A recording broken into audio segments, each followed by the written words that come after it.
Toreador, don't spit on the floor, use the cuspidor. What do you think it's for? Well, the cuspidor is the Portuguese word for what we call a spittoon, or a receptacle specifically made for spitting into, or to be more polite, expectorating into. Not a pleasant subject, but one which I think can be very appropriately included in my series of ceramic curiosities.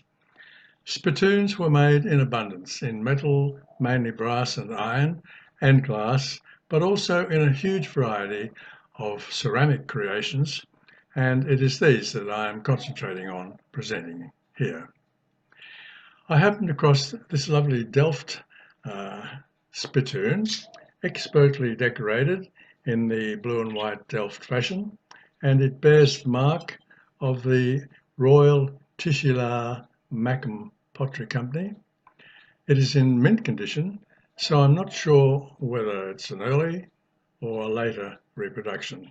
However, it does serve to illustrate one of the two main shapes that potters of the spittoon used to decorate these useful and very necessary vessels. The flared top is extremely important, I'm sure, in catching all of whatever is being expectorated, and the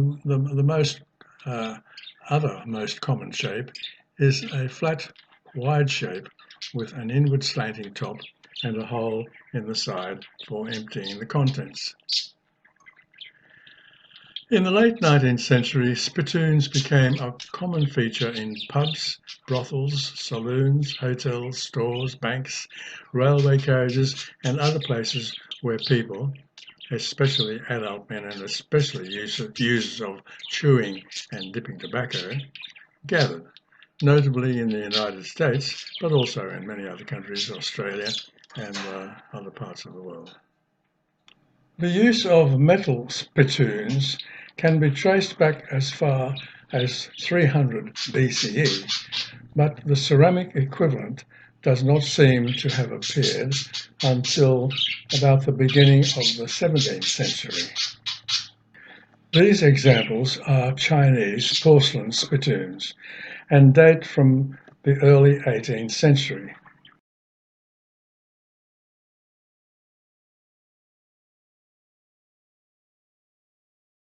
This one is a very early English terracotta spittoon from the beginning of the 17th century.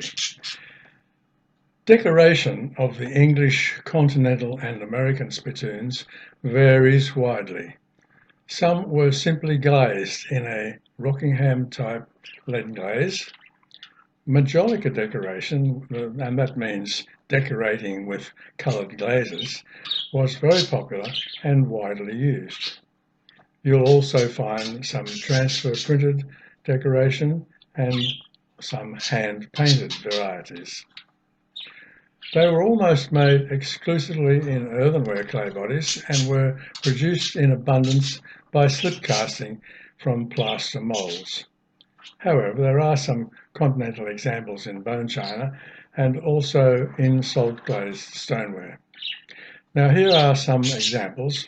First of all, spittoons with the flared rim. The first examples are majolica decorated with a variety of carved and moulded effects.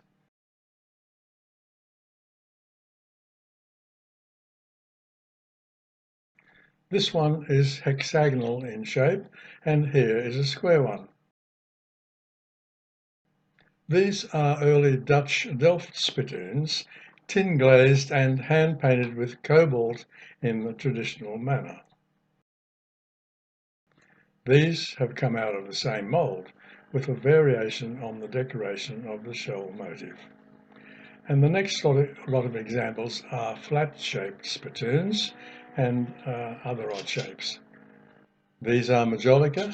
This elaborate cushion-like one may be minton. Very basic splashed with coloured lead glazes. English stoneware transfer printed about 1865. A continental stoneware spittoon, a basic Rockingham lead glazed and clearly showing the hole in the side, and the elaborate shell and animal head moulding. A green leaf motif. Salt glazed stoneware with relief carving. Two personal cup-shaped spittoons with lids and transfer printed, both English about 1880. Now, ladies shouldn't spit, but obviously they did, and the Limoges factory in France had produced these two lovely bone china examples of a lady's spittoon, and this is described as a lady's table spittoon.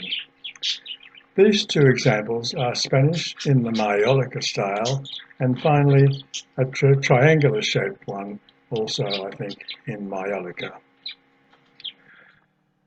Well, I've hardly touched the surface with examples of spittoons, but spittoons became very much out of fashion in the early parts of the 20th century when tuberculosis was spreading rapidly and spitting became outlawed in many countries as well. And can you imagine nowadays with COVID? Today, spittoons are associated most frequently with the dentist's surgery and wine tastings. But antique ceramic spittoons are still quite curious and collectible. Thank you for watching.